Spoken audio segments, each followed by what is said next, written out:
सभी विद्यार्थियों को नमस्कार। अपने इस YouTube चैनल पर आपका स्वागत है एवं अभिनंदन। हाँ तो विद्यार्थियों, आज हम राजनीति विज्ञान से संबंधित एक छोटी सी और महत्वपूर्ण कविज देखने जा रहे हैं। तो आज का हमारा विषय रहेगा राजनीति विज्ञान, और राजनीति विज्ञान में देखेंगे आज एक हम छोटी सी प्रश्नोत्तरी। तो शुरू करते हैं विद्यार्थियों आज की कविज। आज की कविज का पहला प्रश्न है, भारतीय संविधान में कितनी सूचियां हैं? अनुसूचियां नहीं पूछ रहा है, यह पूछ रहा है कि भारतीय संविधान में कितनी सूचियां हैं। तो आपको बताना है कि भारतीय संविधान में कितनी सूचियां हैं। अनुसूची नहीं पूछ रहा, फिर देख लीजिए। यह पूछ रहा है कि भारतीय संविधान में कितनी सूचियां हैं। तो पहला विकल्प है 4, दूसरा विकल्प है 2, तीसरा विकल्प है 1 और चौथा विकल्प है 3। तो बताइए विद्यार्थियों, भारतीय संविधान में कितनी सूचियां हैं? तो देखिए विद्यार्थियों, भारतीय संविधान में केंद्र सरकार और राज्य सरकार की शक्तियों का विभाजन 3 सूचियों में किया गया है।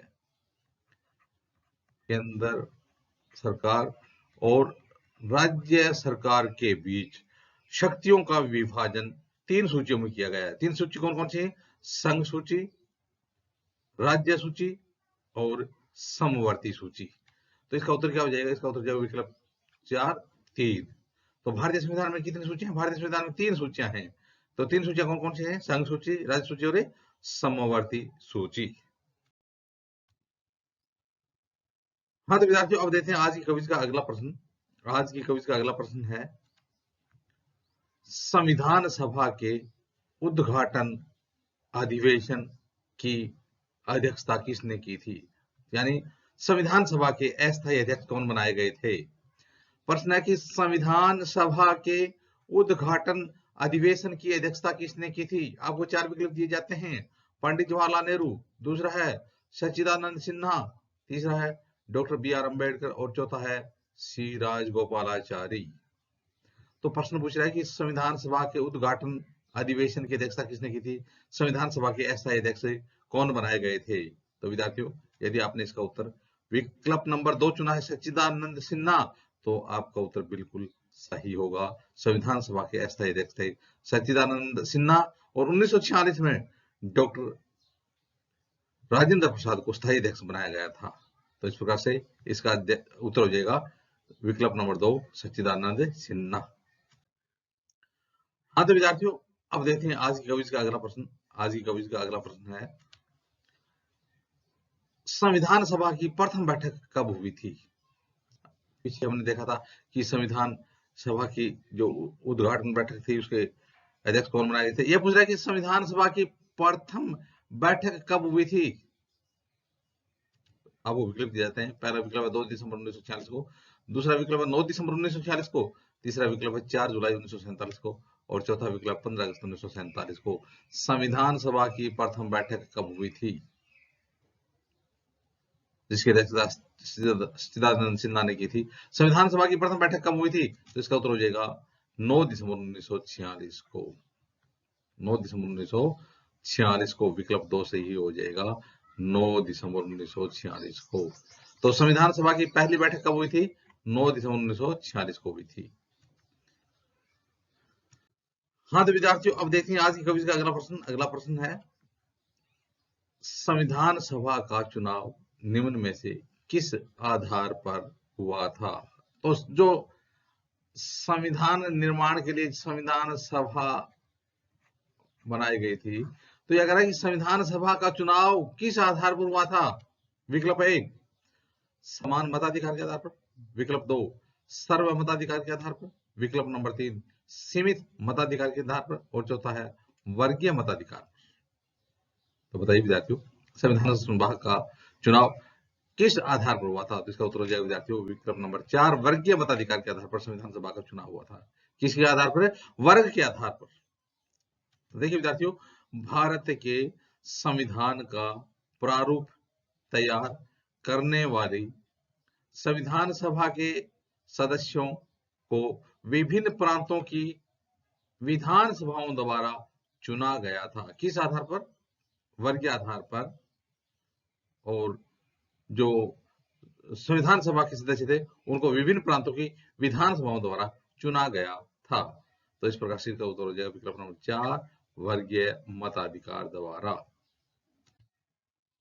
हाँ तो विद्यार्थियों, अब देखते हैं आज की कविज का अगला प्रश्न। अगला प्रश्न है, जन गण मन भारत का राष्ट्रगान। जन गण मन को भारत का राष्ट्रगान के रूप में कब अपनाया गया, कब स्वीकार किया गया? जन गण मन को भारत का राष्ट्रगान, भारत के राष्ट्रगान के रूप में कब अपनाया गया? विकल्प है पहला 1942 में, दूसरा है 1946 में, तीसरा है 1950 में और चौथा विकल्प है 1952 में। तो बताइए विद्यार्थियों, ये क्या क्या कह रहा है कि जन गण मन को भारत के राष्ट्रगान के रूप में कब अपनाया गया? तो इसका उत्तर हो जाएगा विकल्प नंबर 3, 1950 में। 24 जनवरी 1950 को अपनाया गया था। तो जन गण मन को भारत के राष्ट्रगान के रूप में कब अपनाया गया था? 1950 में। हाँ तो विद्यार्थियों, अब देखते हैं आज की क्विज का अगला प्रश्न। आज की क्विज का अगला प्रश्न है, संविधान सभा की संघ शक्ति समिति के अध्यक्ष कौन थे? संविधान सभा की अनेक जो समितियां थी, तो आपको बताना कि इनमें से संविधान सभा की संघ शक्ति समिति के अध्यक्ष कौन थे? तो आपको 4 विकल्प दिए जाते हैं। पहला है JB कृपलानी, दूसरा है KM मुंशी, तीसरा है डॉक्टर BR अम्बेडकर और चौथा है पंडित जवाहरलाल नेहरू। संविधान सभा की संघ शक्ति समिति के अध्यक्ष कौन थे? तो इसका उत्तर हो जाएगा विद्यार्थियों पंडित जवाहरलाल नेहरू। तो संविधान सभा की संघ शक्ति समिति के अध्यक्ष कौन थे? पंडित जवाहरलाल नेहरू, जो हमारे देश के प्रथम प्रधानमंत्री बने थे। हाँ तो विद्यार्थी, अब देखते हैं आज की क्विज का अगला प्रश्न। आज की क्विज का अगला प्रश्न है, संविधान सभा में किस देशी रियासत के प्रतिनिधि ने भाग नहीं लिया? यानी जब संविधान सभा का गठन किया गया था उस समय किस देशी रियासत के प्रतिनिधि ने भाग नहीं लिया था? 4 विकल्प, पहला है जूनागढ़, दूसरा है कश्मीर, तीसरा विकल्प है हैदराबाद और चौथा है मैसूर। तो बताइए विद्यार्थियों, संविधान सभा में किस देशी रियासत के प्रतिनिधि ने भाग नहीं लिया था? तो इसका उत्तर हो जाएगा विकल्प नंबर 3, हैदराबाद रियासत के प्रतिनिधि ने भाग नहीं लिया था। हाँ तो विद्यार्थियों, अब देखते हैं आज की क्विज का अगला प्रश्न। आज की क्विज का अगला प्रश्न है, संविधान सभा में किस प्रांत का प्रतिनिधित्व सबसे अधिक था? संविधान सभा में किस प्रांत का प्रतिनिधित्व सबसे अधिक था? उस प्रांत का नाम बताना जिसमें जो संविधान सभा थी उसमें उस प्रांत का प्रतिनिधित्व सबसे अधिक था। विकल्प नंबर 1 बंगाल, दूसरा है चेन्नई, तीसरा है मुंबई और चौथा विकल्प है संयुक्त प्रांत। तो बताइए विद्यार्थियों, संविधान सभा में किस प्रांत का प्रतिनिधित्व सबसे अधिक था? बंगाल, चेन्नई, मुंबई, संयुक्त प्रांत। तो विद्यार्थियों इसका उत्तर हो जाएगा विकल्प नंबर 4, संयुक्त प्रांत का प्रतिनिधित्व सबसे अधिक था। हाँ तो विद्यार्थियों, अब देखते हैं आज की क्विज का अगला प्रश्न। आज की क्विज का अगला प्रश्न है, संविधान सभा में देशी रियासतों के कितने प्रतिनिधि सम्मिलित थे? संविधान सभा में देशी रियासतों के कितने प्रतिनिधि थे? देशी रियासतों के, तो देखिए विद्यार्थियों, पहला विकल्प है 100, दूसरा विकल्प है 93, तीसरा विकल्प है 85 और चौथा विकल्प है 65। तो बताइए विद्यार्थियों, संविधान सभा में देशी रियासतों के कितने प्रतिनिधि सम्मिलित थे? पहला विकल्प 100, दूसरा 93, तीसरा 85 और चौथा है 65। तो विद्यार्थियों इसका उत्तर हो जाएगा विकल्प नंबर 2, 93 सदस्य सम्मिलित थे। कहां से? देशी रियासतों से, देशी रियासतों से। तो देखिए विद्यार्थियों, संविधान सभा की कुल सदस्य संख्या 389 होनी थी। कितनी होनी थी? संविधान सभा की कुल सदस्य संख्या 389 होनी थी। इनमें से 296 सीटें ब्रिटिश भारत से और 93 सीटें देशी रियासतों को आवंटित की जानी थी। तो इस प्रकार से इसका उत्तर हो जाएगा 93 सदस्य देशी रियासतों से के प्रतिनिधि थे। तो इस प्रकार से विद्यार्थियों, आज हमने राजनीतिक विज्ञान संबंधित एक छोटी सी और महत्वपूर्ण क्विज देखी। आगे आने वाले वीडियो में भी इसी प्रकार से हम राजनीतिक विज्ञान संबंधित अध्ययन सामग्री देखते रहेंगे।